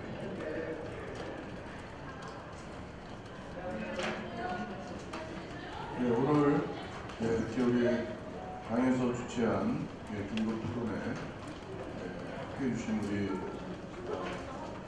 분 발제자 그리고 토론해 주신 세 분의 우리 회장님들 교수님들 감사드립니다. 네, 오늘 저희가 토론하는 사이에 아침에 또 이 뉴스 언론에는 중국 전역에서 37,000여 명이 환자다 그랬는데 실시간 걸 보니까 4만 명이 또 그 사이에 나왔어요. 그리고 이 보면 물론 과도한 이 공포는 절대 우리가 또 피해야 될 일이지만 자꾸 이제 축소하려고 좋은 쪽으로만 해석하려고 하는 그런 어떤 중국 정부나 우리 한국 정부나 이 WHO도 좀 그런 의식을 요새 많이 받고 있는데 그래서는 안 된다고 생각합니다. 아까 우리 조동찬 기자님 말씀 특별히 기억이 나는데요. 메르스 때도 기사를 썼더니 정부 발표 듣고 쓰셨겠죠. 이번에도 또 정부 발표 어떤 특정한 개인 전문가 어떤 개인의 의견을 뭐 쓸 수도 있겠지만 공신력이 있다고 생각하는 정부의 그 발표를 주로 이제 기사화했을 때 아이고 이게 또 나중에 틀려버리고 이러는 그 상황은 바로 우리 정부가 이 방역에 대한 감염병에 대한 개념이 상당히 좀 아직도 안 돼 있다. 이 선제적으로 좀 더 폭 넓게 이렇게 그물을 쳐서 대처를 해야 되는 이 감염병의 특성을 어떤 현안 대처, 현상적 대처 뭐 이렇게 이제 함으로 해서 뒷북 대처가 자꾸 이렇게 문제가 돼서 호미로 막고 가래로 막는 이런 현상은 계속 지금 발생되고 있는 것 같습니다. 지금 또 메르스 백서에도 보면은 컨트롤 타워가 문제가 있었다. 또 그런 지적이 됐었습니다. 전문가들에 의한 어떤 방역 질병관리연구가 이렇게 대응된 것으로 지적이 있었고, 근데 지금 보면은 감염병 또 전문병원을 문재인 정부의 100대 과제에 그게 있었습니다. 감염병 전문병원 한다고 해놓고 하나도 지금 안 돼 있습니다. 그리고 또 지금 국립보건연구원이라고 하는 거기에 좀 원장도 지금 한 10개월 공석인 상태고요. 하여튼 보면은 우리나라가 평소에 국가 감염병의 신종플루, 메르스에서 국가 경제 모든 사회 혼란이 야기돼서 큰 훈육을 치렀음에도 불구하고 정신을 정말 못 차리고 있구나. 지나가면 또 언제 그러냐는 식의 이때 나오는 여러 가지 대책들에 대해서 공감을 이루고 사회적 합의가 많이 이루어진 부분도 시행을 안 합니다. 이게 참 이거 혼이 나야 정말 언제까지 혼이 나야 이 정부 정책이 제대로 이게 선진 방역의 체계로 우리가 될지 참 낙하게 생각을 합니다. 이번에도 역시 마찬가지입니다. 그래서 저희가 이번에 환자 치료가 잘 됐죠. 정부의 정부 대처는 낙제점이고 의료진의 대처는 정말 훌륭한 100점을 주고 싶습니다. 현 상태에서 정말 다들 이렇게 무사하게 입원한 환자들은 다 정말 아무 일 없이 퇴원을 했으면 이렇게 바람을 가져봅니다. 하여튼 이제 국가 방역에 대한 문제가 지금 미흡하고 이런 지금이라도 빨리 할 수 있는 것에 대해서 우리 오늘 토론자들께서 지적을 해주시고 경고를 해주는 방안이 있습니다. 또 교육계도 지금 우리 곽상도 교육위 간사님 말씀하신 교육 지금 어린이집, 유치원 문 닫고 학교 중국에서 들어온 7만 명 저는 제가 볼 때 심각하게 생각해야 되는 거라고 합니다. 우리 700명 교민 들어왔는데 지금 환자는 몇 명 되겠죠? 그리고 확진자가 몇 명? 2명이죠. 7만 명이면 이 100배입니다.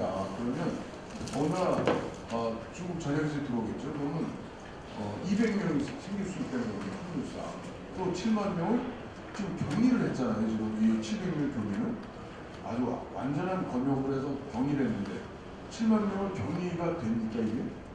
그 중에 200명이 만에 감염이 됐다. 이 사람들이 자취방에 있어라. 그럼 학교에 갈 거 아니면 그 사람들이 왜 들어오겠습니까? 학교 가고 개학하고 할 때 들어오게 되면 7만 명을 어디다가 어떻게 격리를 하죠? 그래서 지금 국민들이 걱정하시는 이 유학생 입국 문제에 대해서 교육부는 이제 4주간 개강을 좀 연기해라라고 권고를 했다고 하는데 그것도 학교 마음대로 권고사항이죠. 그러니까 뭔가 선제적이고 단호하고 그리고 국민 생명 안전이 최고 우선순위 둬서 정치적, 외교적 이런 이해관계를 사실은 그 다음 단계로 둬서 원칙적으로 국민 생명 안전을 최우선 두고 모든 걸 거기에 부족하게 판단하는 그런 지금의 아주 위중한 시기라고 봅니다. 이 시기가. 이것이 계속될 것도 아니고요. 일시적으로나마 그런 강력한 조치를 취해서 빨리 이 사태를 종식시키는 게 우리 무한폐렴 대책 TF의 입장이고 또 오늘 전문가 여러분들의 의견도 그런 내용이 주되게 제시가 된 것 같고요. 앞으로 저희 당에서도 정부에 계속 이 방역 대책에 대해서 늦었지만 그리고 지금부터라도 최선을 다할 수 있는 선제적이고 정말 국민 생명 안전을 최우선하는 정책으로 나갈 수 있도록 저희도 여러 가지 모습 계획을